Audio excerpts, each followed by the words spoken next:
ഈ പ്രാക്ടീസ് ചെയ്യുന്നതിന് മുമ്പ് കണ്ണടച്ചിട്ട് നമ്മളൊരു മുറിയിൽ കണ്ണടച്ചിരുന്നിട്ട് ചുറ്റുവട്ടത്തുള്ള ശബ്ദങ്ങളൊന്ന് വാച്ച് ചെയ്യുക. എന്തിനാണ് അങ്ങനെ പറയണമെന്ന് പറഞ്ഞാൽ നമ്മളൊരു ഏകാഗ്രത വരാൻ വേണ്ടി. ആ ഏകാഗ്രത വരാൻ വേണ്ടിയിട്ട് നമ്മൾ ചുറ്റുവട്ടത്തുള്ള ശബ്ദങ്ങൾ വാച്ച് ചെയ്യുക, ചെറിയ ശബ്ദങ്ങളും വലിയ ശബ്ദങ്ങളും വാച്ച് ചെയ്യുക. അങ്ങനെ മൈന്യൂട്ട് ശബ്ദങ്ങൾ വരെ കിട്ടിയതിന് ശേഷം കണ്ണടച്ചുകൊണ്ട് തന്നെ ശക്തിയേറിയൊരു പ്രകാശം നമ്മുടെ ശിരസിലൂടെ നമ്മളുടെ ബോഡിയിലോട്ട് പ്രവേശിക്കാനായിട്ട് വെറുതെ ഒന്ന് ഇമാജിൻ ചെയ്യുക. ഒരു ബൂസ്റ്റപ്പിന് വേണ്ടിയാണ് അങ്ങനെ പറയുന്നത്. അങ്ങനെ ഒരു ഇമാജിൻ ചെയ്തതിന് ശേഷം മനസ്സിൽ സ്വയം പറയാം, I M A powerful person എന്ന് പറയാം.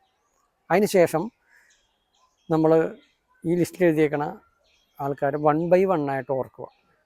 ലിസ്റ്റ് വായിക്കണ്ട, ഓർമ്മയിൽ വന്ന ആൾക്കാരെ ഓർത്തോർത്ത് പറയുക എന്നുള്ളത്. അപ്പോൾ ആദ്യം ഒരാളെ നമ്മൾ ഓർക്കുന്നു. ആ ഓർത്ത ആൾ നമ്മളുടെ മുമ്പിൽ വന്ന് ഇരിക്കുന്നതായിട്ട് സങ്കല്പിക്കുക. എന്നിട്ട് അയാളിലേക്ക് നമ്മളുടെ ബോഡിയിലുള്ള ഈ ഒരു ഇമാജിൻ ചെയ്ത പ്രകാശം അയാളിലേക്ക് പകർന്നു കൊടുക്കുന്നതായിട്ട് സങ്കല്പിക്കുക. അതിനുശേഷം അയാളെ നോക്കിയിട്ട് മനസ്സിൽ നമ്മൾ പറയണം, ഞാൻ ഇയാളെ